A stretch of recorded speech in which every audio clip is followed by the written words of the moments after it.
Hey Grandmasters, Mike from the WCA. Welcome to the Week 5 4 o'clock video. I'm going to show you a game played by Ray against a young man named Nathan. Both players just under 1600. You're looking at a possibility from one of their middle games here, but I'll take you to the beginning in a second. As you go through the video, please pay attention to a couple of things that I wrote in the blog.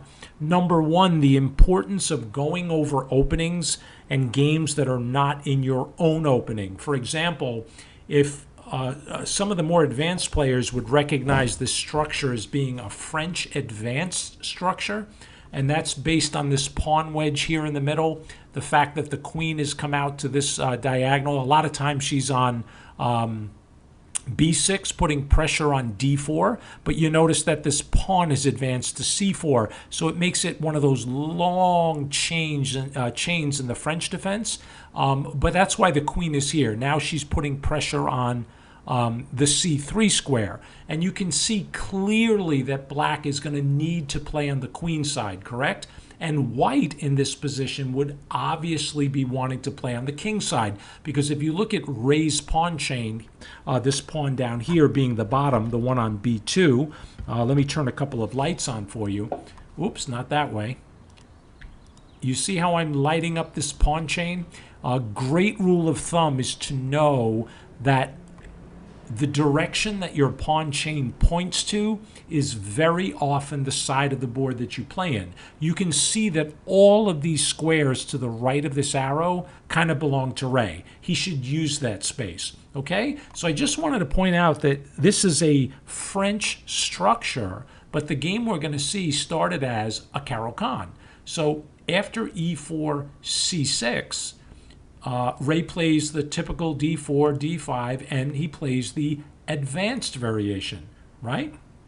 And now, if you do the advanced variation against the Caro-Kann, one of the main ideas for black is to play bishop f5 first, followed by e6, and then continue to play, and then eventually play c5. So what would happen is they would get a French structure with a pawn on e6, but the break would come on c5. Now, a lot of people ask a question. They go, you know, let's say white plays a traditional move like knight f3, and you play e6. A lot of people ask, why would I ever play the French defense if I can play the Caro-Kann and get this bishop outside the pawn chain? Because if you go back and I turn this into a French here, and you'll see the advanced variation, look at the light squared bishop, completely trapped up on c8. So the question might be, why would anybody play a French? Well, the reason is that the pawn break c5 comes in one move, and that tempo can be significant. So it is true that the French defense player will have some difficulty getting this piece to play, but that can come in time. But in their defense, since the center is closed, you don't really have to worry about activating that piece in such a hurry. So I hope that's clear, the difference between the Caro-Kann and the basic French. Here, interestingly enough, Ray plays the one move that prevents pawn e6. He played h4, which has become very popular again. And the idea behind h4 is to gain space on the king side, and that move is usually answered by a move like h5, which secures the g4 square, and it allows for the bishop to retreat along the b1 h7 diagonal. That's very important, because if you're not paying attention and you play the typical e6, you're going to lose your bishop. Simple, you know, this very old pawn trap. You guys see that, right? Okay, and that's it. The bishop is lost. So here, oddly enough, in the game with Ray, his opponent decided to play bishop to d7. Now, this move has been played before by some strong players, but it's the kind of move that I think is 1600. Like if I were playing a 1600 in this position, my feeling would be that the player may not know this structure very well. And that's why he just retreated the bishop. He doesn't lose the game here, but a recommendation for Ray might be that if your opponent plays two moves with the same piece, because think about what black just did. bishop f5, we play h4, and then they immediately move the same piece again. But remember, the piece did not become more active. It became less active. If it were the other way around, I might not say what I'm going to say, but if your opponent develops a piece and then retreats it on the very next move, you should always look to play something sharp and something that creates activity. And in this position, maybe the move c4 would kind of fit. And the idea after c4 would be to develop your pieces, maybe bishop to d3, natural square, knight f3, and then we'll make use of the h-pawn, the way Ray did in the game, by lifting the rook.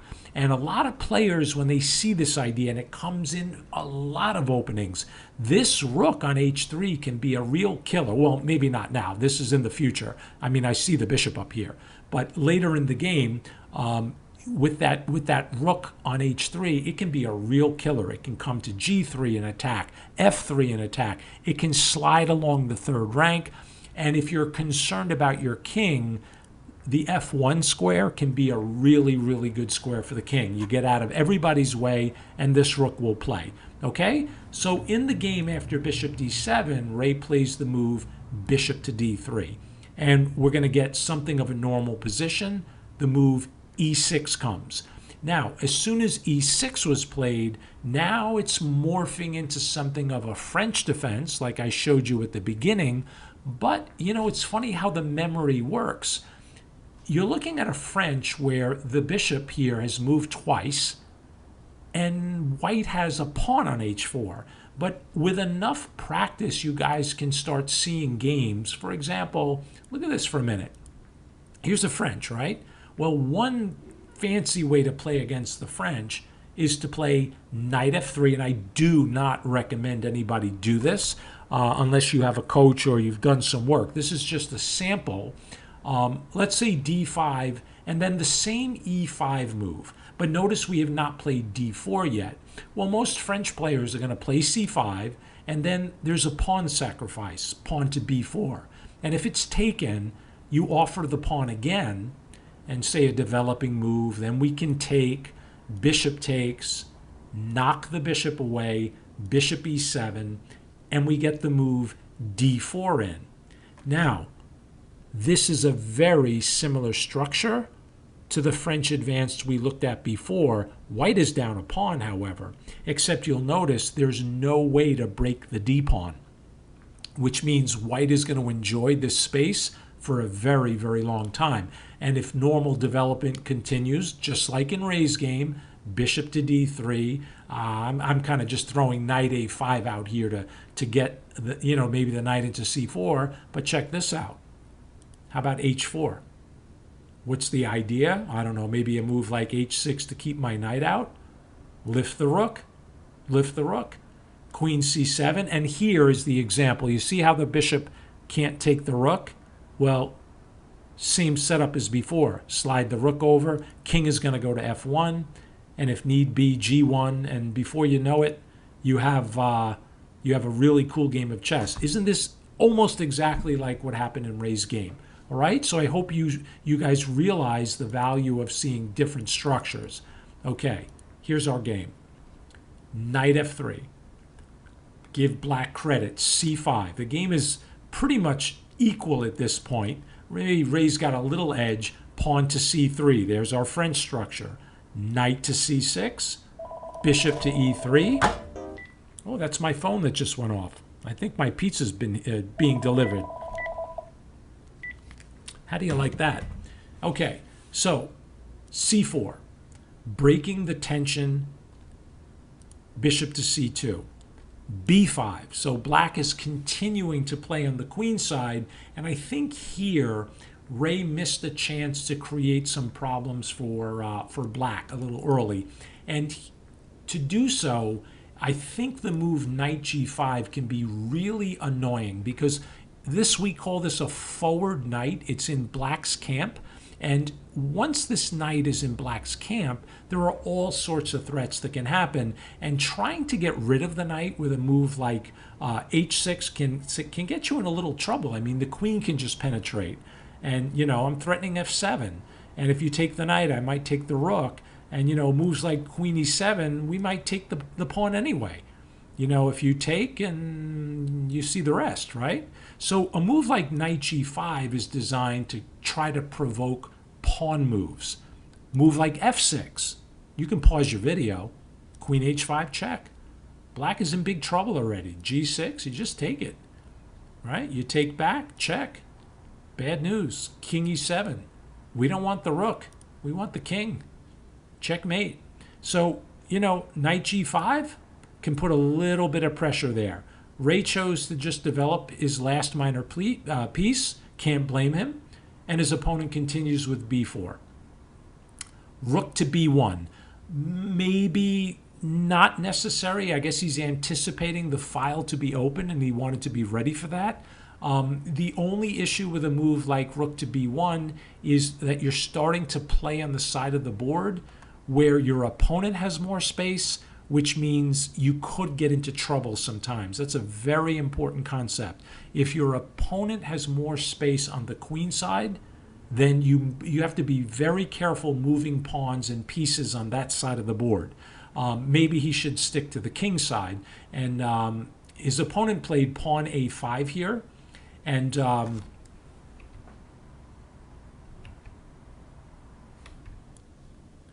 but maybe here, maybe queen a5. And this is the position that we started the video with. And again, black is just trying to increase the pressure on the queen side, and it looks like a pretty equal game.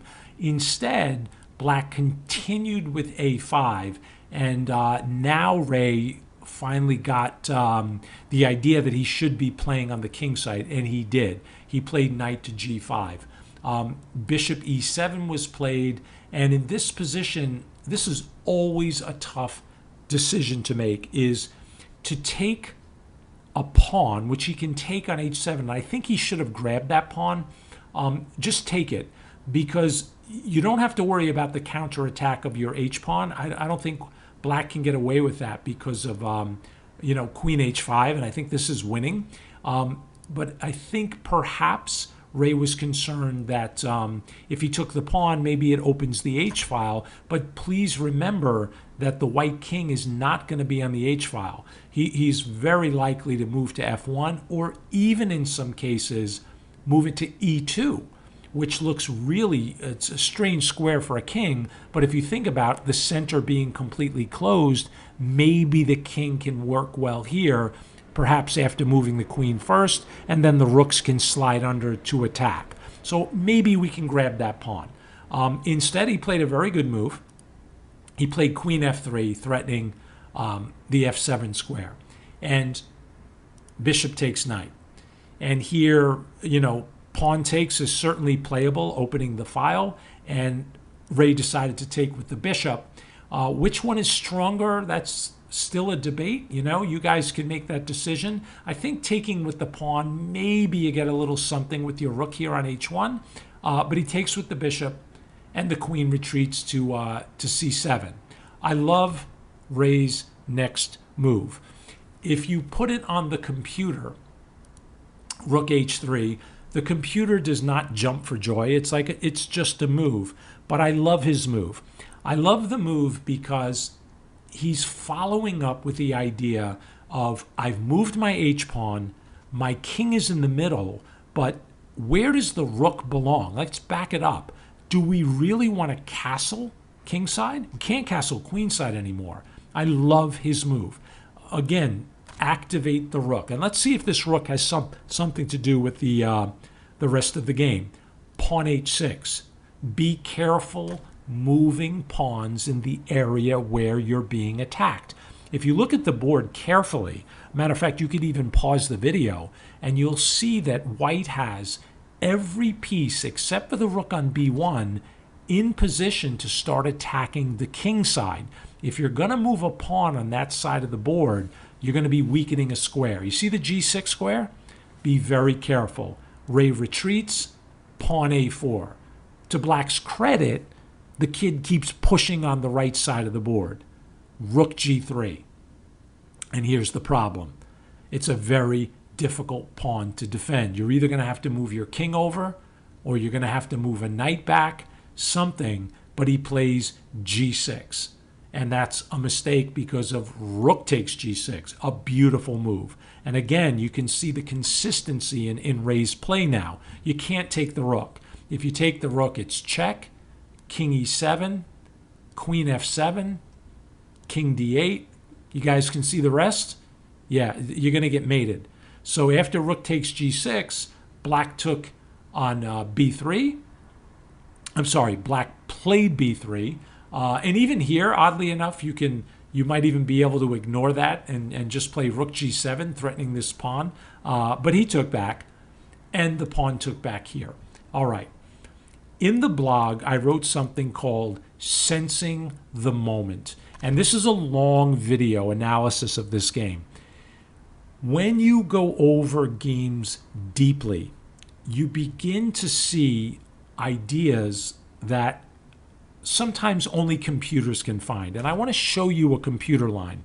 And I'm using the word sensing the moment because here you can almost feel that you have something here that you can almost give away this bishop. And that seems ridiculous, right? Because if you play rook to g7, which is a move the computer wants, if you take the bishop, queen takes f7 check, king d8, queen f8, bishop e8, rook takes queen, pawn takes rook, check, knight takes. And the thing here is, how could you play this way? But the computer can calculate this easily. These are all forcing moves. If you take the rook, you're going to lose the rook in the right corner. Queen check. And that's it. Look at the material. Black's in trouble. All from this move, rook to g7. Pretty cool, right? So I don't blame Ray for not playing or seeing that because I'm not sure that I would have the courage to just do that and let these pieces hang. So he ended up sacrificing the knight, which is also a pretty cool idea, but it doesn't have the same bite as the computer line. Bishop to d3. Game pretty equal. Knight to d8 and Ray, rook g7, bishop to c6. You see how the queen is defending the pawn now. Bishop h7 coming in, but black is slowly but surely wiggling out of this. I think back when I told you to sense that moment was Ray's last chance. Knight to e7, queen f6. Ouch. It's actually a losing move. It's hard to believe that penetrating with the queen can be losing, but to Ray's opponent's credit, they found the move bishop to b5. Extremely powerful move. Do you see the reason behind it? Queen tried to come back. Queen c4. That's a deadly, deadly battery. Bishop takes pawn, and now this square or these squares here, you see how the rook down here is being protected by the bishop? Ray's opponent finished the game nicely. Rook takes, queen f1, king d2, off came the rook, a rook check, king moved, and now the game is just over. Bishop g5, trying desperately for some play, but after queen c2, king e1, you're not getting out of this alive. It's mate in 3, I think. We just move the rook down, and you guys can see the rest. But anyway, fantastic game. And Ray, if you're listening, if you watch this game, beautiful chess. All of you go over as many games as you can so that these structures become familiar. And if your opponent plays a passive move, again, look to play something more aggressive. And then let's take you back to this one other position.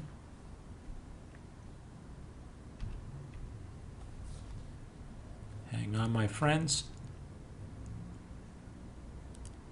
Yep, right here. Hard to imagine that in this position, playing rook g7, leaving 2 pieces to hang, would be a winning continuation. But how do we learn from this? How does the computer see this stuff instantly? Well, if you look at the board, let's go back to that position here. The king is attacked, but this f pawn is so vulnerable. The rook in the corner is loose. And if you slowly but surely begin to calculate this stuff, you can do it yourself. All right, grandmasters? Great job, Ray.